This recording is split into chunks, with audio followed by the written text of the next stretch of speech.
보시고 펑펑 우셨습니다. 그런데 지금 이 본문을 예수께서 말씀하시는 의도가 41, 42, 43, 44절까지 몇 절 안 됩니다. 그런데 이 말씀 속에서 예수님께서 미리 될 일을 지금 말씀하고 계십니다. 지금 우리가 누가복음을 쭉 훑어보았는데요. 제가 여러분들에게 지금 이 시간 말씀을 지금까지 온 예수님의 이야기를 간단하게 정리해서 여러분들에게 주려고 합니다. 이제 성경 그만 보시고요. 제 얼굴만 보시면 됩니다. 제가 쭉 훑어서 이야기해 주도록 하겠습니다. 예수님께서 가이사랴 빌립보에서 너희는 나를 누구냐 하느냐라고 물어봤을 때에 베드로가 주는 그리스도시요 살아계신 하나님의 아들이십니다 라는 고백을 듣게 됩니다. 그러고 나서 예수님이 이제는 제자들이 내가 누구인가를 알았구나. 그 다음부터 이제 예루살렘으로 올라가시는데 가시기 전에 먼저 70인을 파송하게 됩니다. 70명이 부름받아서 복음 전하러 가게 되는데 그들은 요단 동편 베레아 지역으로 가서 복음을 전하게 됩니다. 그러고 나서 예수님도 이제 그쪽으로 가시게 되었고 베레아 지역에서 약 3개월가량 사역을 하시게 됩니다.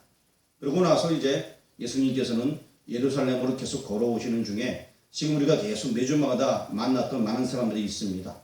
그 사람들을 다 만나면서 구원의 복음을 전하셨습니다. 그리고 성경에 계속 지금 예수님께서 예루살렘으로 계속 올라가신다는 문구가 계속 나와 있습니다. 예루살렘으로 결국에는 입성하는 얘기를 지난주에 우리가 들었습니다. 지난주에 예루살렘에 입성할 때 예루살렘에 입성하는 그 의미에 대해서 5가지를 우리가 공부했습니다. 혹시 기억나는 거 있습니까? 그래요. 첫 번째 연애성취, 두 번째는요? 겸손하여서. 나귀가 우리 죄인을 대표하는 그런 모습이고 죄인과 세리의 동료가 되신 예수님이 나타나는 거다 얘기했습니다. 세 번째는 어떻게 외웠죠? 구원. 그렇습니다. 출애굽기 10장 13절 말씀 보게 되면은 우리가 나귀 같은 경우 제가 물어봤죠. 여러분 목이 안전하냐고. 나귀 대신 어린 양이 죽어야 된다고 얘기하면서 구원을 베푸시기 위해서 입성하셨다라고 얘기했습니다. 네 번째는요. 왕으로. 유대인들이 계속 왕이 기다렸잖아요. 그래서 왕으로 오셨다라고 얘기했습니다. 5번째는요. 재림이 어떤 예표였습니다. 그래서 앞으로 재림하실 그 주님을 나타내기 위해서 예루살렘 입성의 의미 그런 여러 가지 쭉 있다고 제가 지난주에 말씀드렸습니다. 여러분들이 말씀을 상고하고 외웠는지 아니면 지난주 주보를 보고 얘기했는지 저는 잘 모르겠습니다. 어쨌든 이 5가지를 안다는 것은 대단한 겁니다. 와, 잘 대답하신 분들이 박수 한번 보내주시겠습니다. 그 의미를 우리가 알고 살아가면 참 좋아요. 설교 시간에 꼬박꼬박 이러고 있다가 뭐 했냐 물어보게 되면 그 다음 모르죠 아예 말씀이 하나도 안 들어왔는데 어떻게 해보세요. 지난주 오후 시간도 너무들 힘들어하시는 것 같아서 다 끝내지 못했는데요. 너무 중요한 말씀들이 많이 있지만 제가 여러분을 다 재우는 것 같아요. 그래서 재우지 않으려고 좀 신경을 많이 쓰고 있습니다. 다 졸고 있으면은 어느 교회에서 그랬잖아요. 왜 이렇게 졸냐 물어보니까 목사님 다 졸게 하지 않았냐고.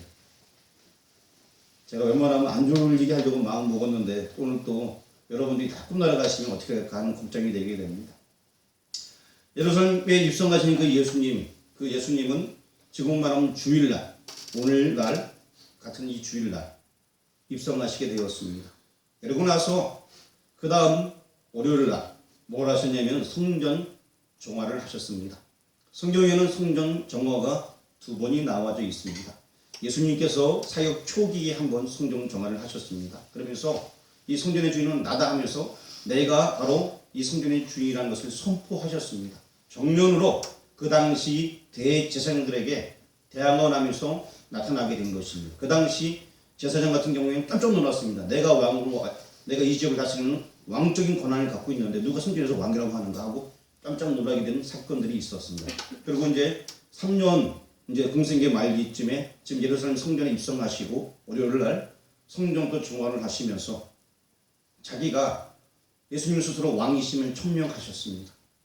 그러고 나서 화요일날 역시 아침 일찌감치 성전에 가시게 되었어요. 성전에 많은 사람들이 모여 있었습니다. 그때 예수님께서는 거기서 말씀을 증거하셨습니다. 많은 분들이 그 말씀의 은혜를 받고 있을 때 예수님을 항상 다녔던 사람들이 있어요. 누가 따라다녔을까요? 크게 얘기해, 크게. 누가 따라다녔을까요? 그렇죠, 제자들. 또 누가 따라다녔을까요? 또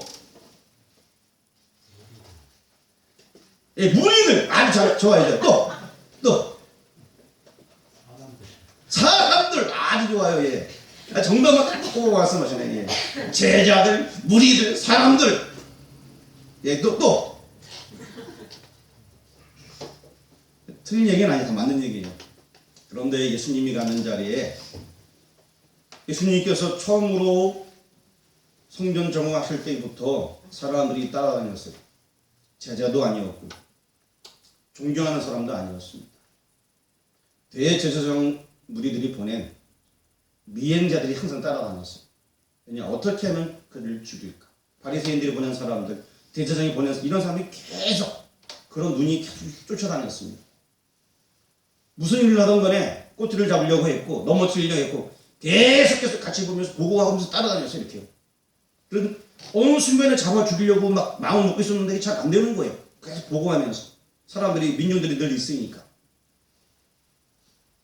그렇게 예수님을 따라다니는 눈이 있었습니다. 그리고 그 사람들이 이제는 성전에 다 들어오게 되었어요. 그리고 그 사람들은 들어가서 뭘 모여야 했냐면 미리 저 예수를 우리가 넘어뜨릴 그것을 아주 모의를 제대로 해갖고 그분들이 오게 되었습니다. 예수님께서 이 화요일날 성전에서 방문하실 적에 당시에 가장 뛰어난 그 가말리엘 문화 사람도 거기 있었고요. 학적으로 아주 유명한 사람들이 거기 다 모여 있었어요. 이런 사람들을 대동해서 예수님을 무너뜨린 질문을 하게 됩니다. 그 질문의 첫 번째는 이 세례요한한테 물었던 질문인데요. 그 예수님께서 강의하고 계시는데 그 사람들이 묻습니다. 너가 무슨 권한으로 이렇게 강론을 하느냐라고 묻고 있습니다.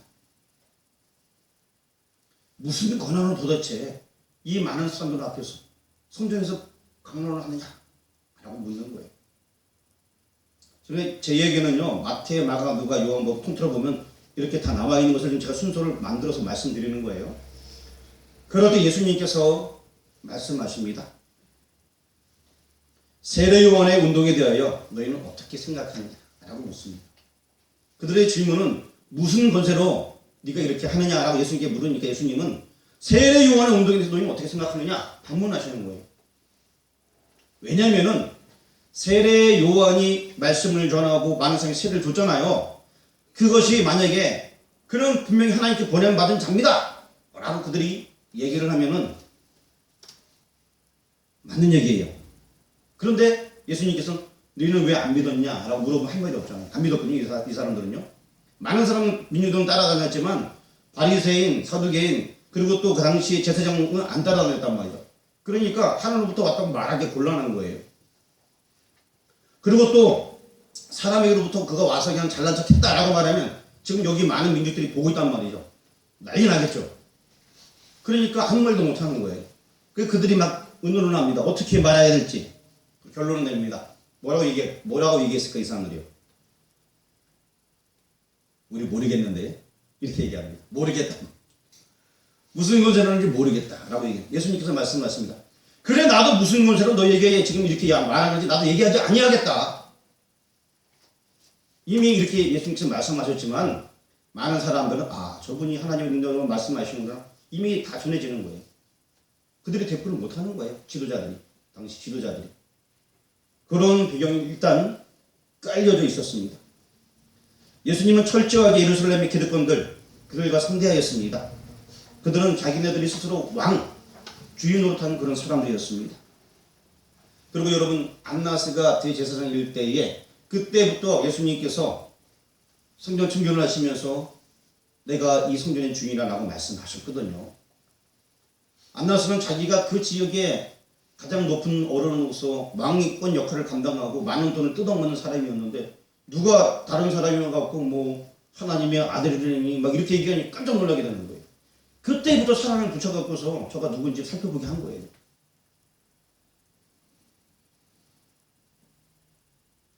웬 청년이 나타나서 그 당시 엄청난 권력에 도전하니까 놀라지 않을 수가 없는 것입니다. 그리고 또 예수님께서 말씀하시는 건요, 그냥 막 얘기하는 것이 아니라 구약의 배경을 두고 얘기합니다. 구약이 앞으로 엘리야가 온다고 얘기했잖아요. 그렇죠? 그게 바로 세례 요한이다 라고 예수님은 성경을 들어서 설명하면서 그가 바로 하늘부터 왔다, 이런 얘기를 예수님께서 하고 계시는 거예요.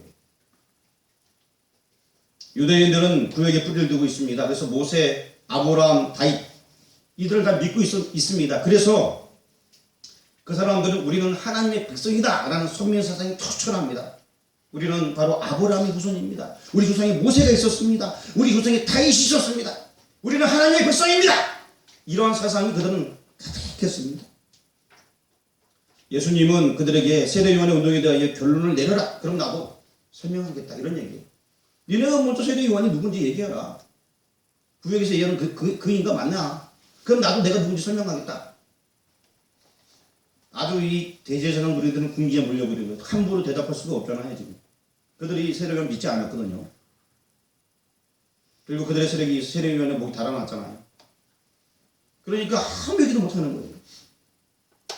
그래서 예수님께서 그 다음에 여러 가지 비유를 얘기합니다. 두 아들의 비유, 포도원의 비유. 우리 누가복음에도 다음에 이제 포도원 비유 이게 나오는데요. 뭐 소작인의 비유, 혼인잔치 비유 쭉 하게 되는데, 포도원 비유 같은 경우에는 주인이 포도원을 맡겨놨습니다. 그러고 나서 수출을 얻을 때 종들을 보냈는데 어떻게 합니까? 그래서 포도원 운영하는 사람들 다 때려 죽이지 않습니까? 종들을. 다른 종들 보내도 또 그랬고, 그래서 예수님을 보냈습니다. 아들을 보냈어요. 아들을 보냈더니 아들도 때려 죽였다. 나중에 어떻게 될 것이냐? 이런 예화를 들었어요. 예수님께서. 바로 이 화요일날 얘기를 듣는 거예요. 사람을 다 읽는데서. 그 얘기가 뭔지 알겠죠? 여기 있는 모든 사람은 그 얘기를 바리새인들이 몰랐을까요? 사두개인이 몰랐을까요? 선지자를 보냈다는 얘기입니다. 구약에 계속 선지자를 보냈어요. 근데 다 죽였어요. 그리고 세례 요한이 와서 메시아에 대해서 앞으로 메시아가 온다 라고 얘기했습니다. 그리고 이제 그를 믿어라 라고 했는데 어떻게 세례 요한도 죽였잖아요. 지금요. 이제 아들인 예수님이 왔습니다. 나도 죽일 거란 얘기예요. 지금요. 그 비유가 그 비유예요.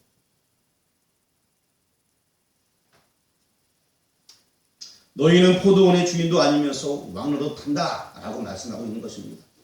포도원의 주인은 하나님이시다, 바로 나다라는 얘기입니다. 그렇지만 너희들은 그 아벨까지 죽일 것이다 라는 예화를 들고 계시는 것입니다. 사람들은 또 그 당시에 자기 나름대로 어떻게든 예수를 넘기려고 얘기하게 됩니다. 세금 문제 갖고서 어떻게 해야 됩니까? 라고 묻습니다. 예수님께서 말씀하십니다. 형제에게 형제에게, 가이사에게 가이사에게, 이렇게 얘기하게 됩니다. 그리고 또 바리새인들이 고민하면서 또 물었는데 자꾸 실패하게 되고 사두개파가 또 질문하게 됩니다. 어떤 사람이 결혼을 했는데 거기에는 이제 형제가 7형제다. 큰아들이 죽어서 거긴 계대 결혼이 있으니까 둘째랑 또 결혼, 셋째, 7째까지 결혼했다. 다 죽었다. 나중에 부활하게 되면 누구의 아내가 되냐? 약간 이런 질문을 던집니다. 이 사람들은 부활이 없다, 영생이 없다는 사두개파 사람을 물어본 거예요. 근데 예수님께서는 성경을 가지고서 대답하십니다. 너희들 스스로 생각하지 않느냐? 너희들은 하나님의 자손이고 아브라함, 이삭, 야곱 그의 후손이라고 너희들 스스로 생각하지 아니하느냐? 하나님은 산자의 하나님이시다. 죽은 자의 하나님이 아니시다. 하나님은 지금도 살아계시고 아브라함, 이삭, 야곱도 지금 부활하여서 영원한 세계에 있다. 너희들이 그 죽음에 대해서 의논할진데 누구의 아내? 그 하늘나라의 그런 개념이 아니다 라고 예수님께서 다 그 모든 도전을 물리치게 되는 것입니다. 그러자 또 바리새파가 또 질문하게 됩니다. 그러면은 계명 중에서 가장 큰 계명이 무엇입니까? 라고 물었어요. 뭐라고 대답했죠? 예수님께서? 그래요. 가장 큰 계명이 뭐냐라고 물어볼 때 하나님 사랑하고 이웃 사랑 이 두 가지를 얘기했어. 결국 사랑이다 라고 얘기하면서 두 번째 두 개로 나누면서 내 이웃을 내 몸과 같이 사랑, 이것이 두 번째 계명이었죠. 첫 번째는 하나님 사랑하는 것이고 결국엔 사랑으로 통일된다라고 말씀하셨습니다. 이런 질문 저런 질문을 계속하면서 예수님을 넘어뜨리려 했습니다. 계속해서 그들은 물어보다 더 이상 질문을 할 게 없어서 머무르고 있을 때에 예수님께서 질문합니다. 반대로 이제 너희는 그리스도를 누구려 하느냐라고 묻습니다. 자, 여기 있는 바리새인, 사두개인, 제사장들은 지금 예수님을 그리스도로 안 보고 있잖아요, 그렇죠? 근데 예수님께서 묻는 거예요. 그리스도를 누구려 하느냐라고 묻습니다. 이 사람들은 뭐라고 대답했을까요? 이 사람들 성경은 알고 있습니다. 잘 알고 있어요. 뭐라고 대답했냐면 다윗의 후손이니이다 라고 대답하게 됩니다. 왜냐하면 성경에 다윗의 후손은 온다고 눈에 기록되어 있거든요. 그리고 또 다윗이 고백하게 됩니다. 내 주여 라고 고백합니다. 누구를 향해서? 그리스도를 향해서. 예수님께서 옳거니 그래 그 그리스도가 다윗의 자손이다 라고 말하면서 시편 110편을 예를 들면서 다윗은 분명히 그리스도에 대해서 주라고 부르고 있다. 자기의 후손으로 그리스도가 온다고 했는데 자기의 먼 후손인데도 불구하고 그 그리스도를 가리켜서 주라라고 부르고 있다. 그리고 그를 보좌 우편에 앉아 계신 자라라고 부르고 있다. 그렇다면 그리스도는 무엇이냐? 그리스도는 바로 하나님이시다 라는 얘기를 하게 되는 것입니다.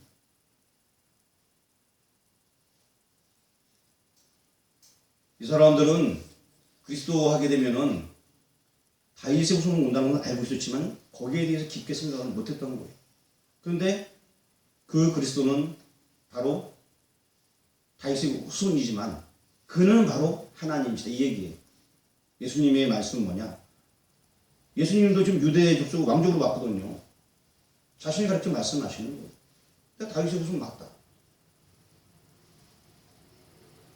내가 그리스도다라는 말씀을 지금 하고 계시는 거예요. 다윗이 나를 가리켜서 주라라고 불렀다. 다윗은 자신의 후손한테 주라고 고백을 했다. 그것을 지금 논리적으로 말씀하고 있습니다. 하지만 예수님께서 직접적으로 내가 그리스도다 이런 표현은 안 했을지 모르겠지만 그 얘기를 듣는 순간 많은 사람들은 놀랐을 거예요. 분명히 우리 중에 어떤 사람이 주가 되고 하나님이 된다는 얘기 아닙니까? 그 얘기를 듣는 순간 이 사람들은 덩 뜨게 된 거죠. 그러면서 그 예수님은 그들에게 철저하게 반박을 하면서 성경에 나와 있는 것들을 풀어주게 됩니다. 그리고 뭐 독사의 새끼들 하면서 막 거기서 홍총을 막 치면서 왜 성경을 이해를 못하느냐? 막 거기 한참 동안 그냥 열변을 합니다. 이 사람들은 예수님을 넘어뜨리려고 신학, 먼저 화요일 날 준비를 다 했지만 자기게 다 안 됐어요. 결국엔 앉아갖고 그 말씀 다 듣는 거예요. 그래 메시아가 오는 게 맞구나. 그래 그 메시아 분명히 온다 그랬는데 다윗도 그를 우리가 다윗의 후손인데 다윗도 그를 하나님이라 불렀어. 우리도 그를 하나님이라 불러. 이렇게 막 여러 가지 막 생각이 막 드는 그렇게 막 만들어 놓은 거예요. 막. 다윗의 후손 그리스도 그는 하나님이시다 라고 예수님께서는 말씀을 했습니다. 그리고 그들의 모든 논리를 다 무너뜨렸어요. 완전히 당시의 지도자들을 KO를 시켜버렸습니다. 그리고 또 하나님 보좌 우편에 앉은 자로서 당신을 심판주라라고 말씀하십니다. 포도원의 비유에서 결국 주인이 온다 그랬잖아요. 심판주로 온다는 얘기인 것입니다.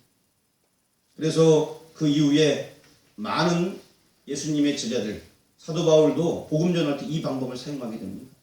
얼마 전에 죽은 그 그리스도, 그가 구약 성경에 이야기하던 메시아다! 라는 것으로 복음을 증거하게 되었습니다. 예수님이 그리스도이시면 그분의 자리는 어디일까요? 예수님이 그리스도이시면 그분의 자리는 어디일까요? 크게 말씀해 주세요. 아까 사도신경에 암송했는데 예? 하나님의 보좌 우편이 그분의 자리입니다. 원래 자리가. 그래서 앞으로 요한계시록까지 예수님이 있어야 할 자리는 하나님의 보좌 우편인 것입니다. 이 본문은 우리 간단하게 읽었지만 요한계시록까지 이어지는 그런 본문이 되게 되는 것입니다. 요한계시록 1장에서는 요한계시록을 쓰게 된 동기, 2장에서는 일곱 교회 이야기와 거기에 이제 하나님의 보좌 우편하는 얘기가 21절쯤에 나오게 됩니다. 그리고 요한계시록 4장에 가서는 천상의 음성 나팔소리, 하늘에 보좌가 있고 영물들이 있습니다. 영물, 다니엘 또 에스겔에 나타났던 그 영물들이 다시금 등장하게 됩니다. 5장에서 높은 자리에 앉아 계신 분이 오른손에 두루마리를 가지고 계십니다. 이 인봉을 떼야 되는데 이 인봉을 뗄 자가 누구인가? 장로들이 유다 지파로 난 다윗의 뿌리가 있는데 그분만이 뗄 수 있다라고 말합니다. 그분만이. 다윗의 후손으로 오신 그분. 근데 그 분은 어린 양이 죽임을 당한 것 같은데 뿔이 7개가 된다라고 말합니다. 어린 양이 죽임을 당한 것. 예수님 나타나는 거고 뿔이 7개다. 교회를 나타나는 거. 신랑과 신부 결혼, 혼인잔치 계속 얘기 나오지 않습니까? 그것을 요한계시록 쫙 얘기하고 있습니다. 그리고 그분이 영원히 다스릴 것이다. 존귀와 영광 받으시기 합당하신 분이시다. 계시록에 다 나와 있는 얘기들입니다. 인봉을 하나씩 떼시는데 심판주로 나타날 분이라는 것을 설명해 주고 있습니다. 영광스러운 모습으로 오실 분, 하나님 보좌에 앉아 계신 분, 그분이 메시아인 것입니다. 그래서 예수님께서는 지금 정확하게 신학적인 반론을 하게 됩니다. 하나님 보좌 우편에 앉아 계신 분, 심판주로 그분이 다시 오실 것을 말씀하고 있습니다. 그리고 그 그리스도가 바로 나다! 라는 얘기를 지금 예수님께서는 하고 계신 것입니다. 굉장히 심도 있게 그 학자들 앞에서 얘기하는 거예요. 심판주는 나다. 라는 얘기를 하는 것입니다.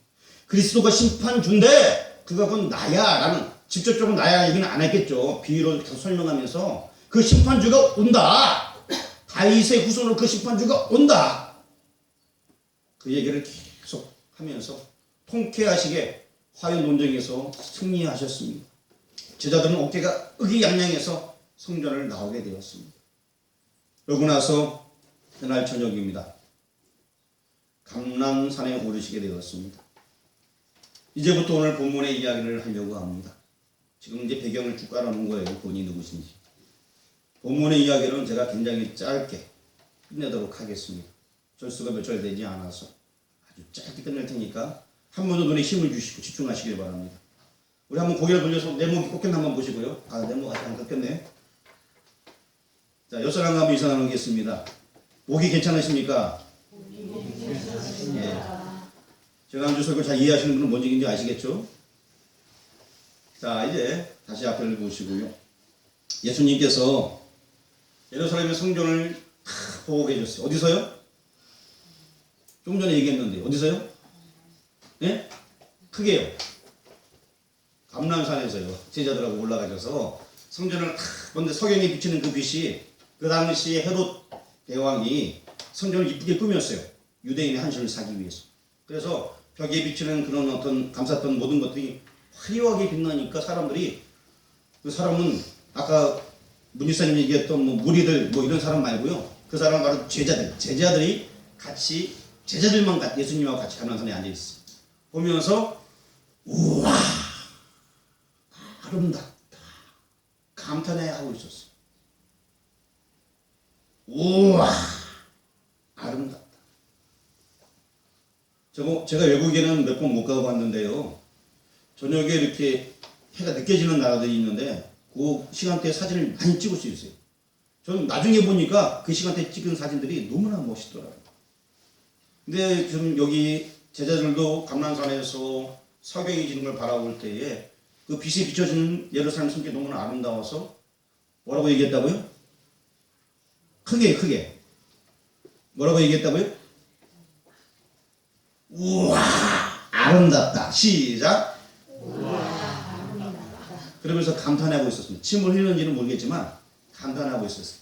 그때 예수님께서는 그 자리에서 펑펑 우셨어요.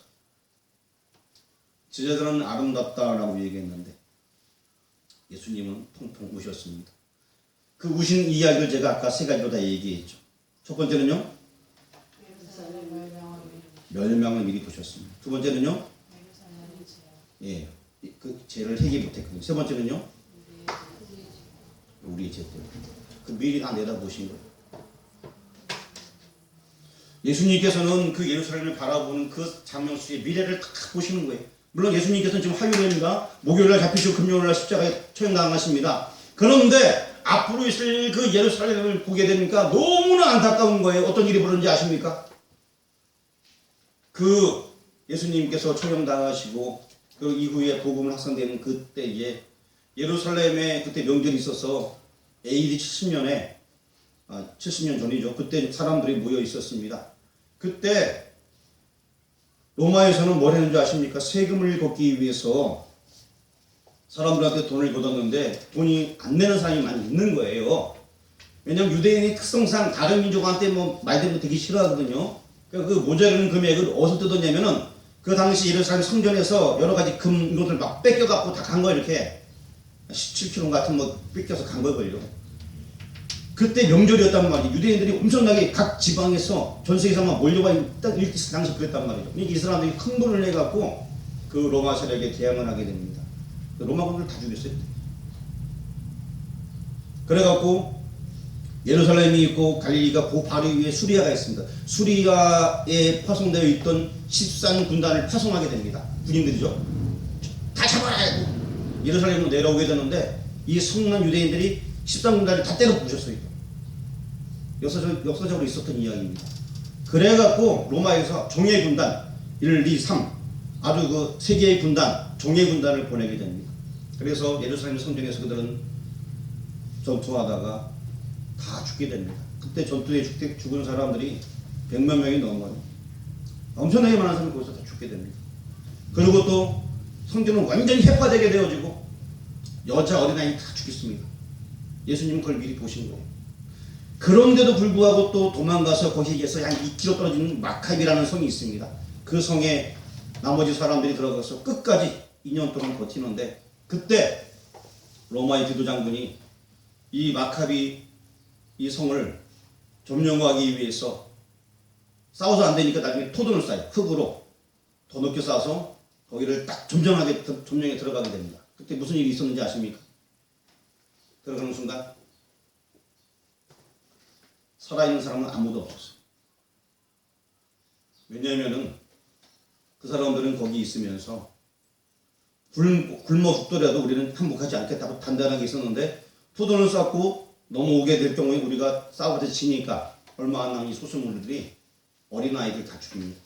여자들 다 죽입니다. 마지막에 장군 둘만 딱 남아요. 이 장군들이 서로 찌릅니다. 다 죽었어요. 그랬을 때 디도장군이 딱 로마의 디도장군이 딱 들어가 보니까 이미 다 죽었습니다. 그러면서 말을 합니다. 독한 유대인. 이게 실제 역사예요. 예수님이 그걸 다 아셨어요. 완전히 망하게 된 그 모든 것들을 다 아셨습니다. 예루살렘 완전 멸망입니다. 그걸 보고 우신 거예요.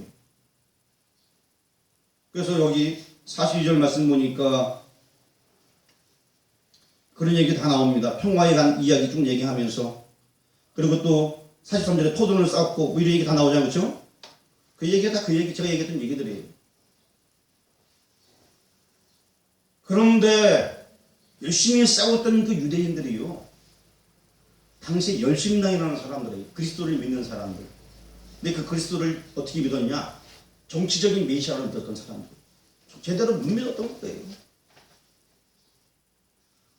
예수님이 애초부터 내가 메시아다라고 계속 외쳤으면은 그 열심당원들이 그 메시아 옆에 서서 칼을 들고 싸우려고 막혔을 거예요. 그래서 많은 무리한테서는 그 얘기를 잘 안 하셨단 말이죠. 물론 공식 출장에서 마지막 그 예루살렘에서는 정확하게 말씀하셨지만 물론 초반기에도 말씀하신 바가 있어요. 하지만 그 열심당원들은 그 그리스도가 오게 되면 자기네들이 그 그리스도를 힘입어서 정치적으로 나라를 다스리려는 생각을 갖고 있었지. 그리고 정말 그거 가지고 권력을 얻게 되자 그 사람들은 자기 일을 취하고 막 그랬단 말이죠. 정말 메시아가 어떤 분인지 사랑의 주님인지 이런 걸 깨우치지 못하고 자기네 마음대로 했던 거예요. 그 열심당원들은 그렇게 자기네 열심을 가지고 있다가 죽게 되는 거예요. 예루살렘 멸망, 그 성이 멸망한 거 하나님께서 우리와 함께 하시기 위해서 결국에 성전이 생기게 됐는데 거기에 멸망한 것 때문에 오셨고 또 한 가지는 그들이 끝까지 회개하지 못하고 그리스도를 제대로 못 바라본 거예요. 정말 회개하고 예수님을 만나야 되는데 그게 안 됐던 것입니다. 그러니까 예수님께서는 거기서 울수밖 통곡하며 우시는 거예요. 지금도 보좌 우편에서 그분은 우리 위해서 기도하고 계십니다. 우리를 위해서 기도하고 계십니다. 우리 예수님의 마음을 알아야 됩니다. 이 땅에 살아가면서 내가 그리스도인이라면은 교회에서 힘주고 예전에 바리새인처럼, 예전에 제사장처럼, 예전에 사두개인처럼 잘난 척하는 것이 아니라 나를 보내주신 예수님, 그분을 제대로 믿어야 되는 것입니다. 기도하겠습니다. 성을 보고 오시는 예수님에 대해서 말씀을 살펴보았습니다. 오늘 우리가 살아가면서 나 자신을 되돌아보고 예수님 마음 아프게 하지 아니하나를 반성하며 살아가길 원합니다. 그 예수님의 심장을 가지고서 이 땅에 살아나갈 때 주께 주신 은혜 가운데 승리할 수 있도록 인도하여 주옵소서. 예수님의 이름으로 기도하십니다. 아멘.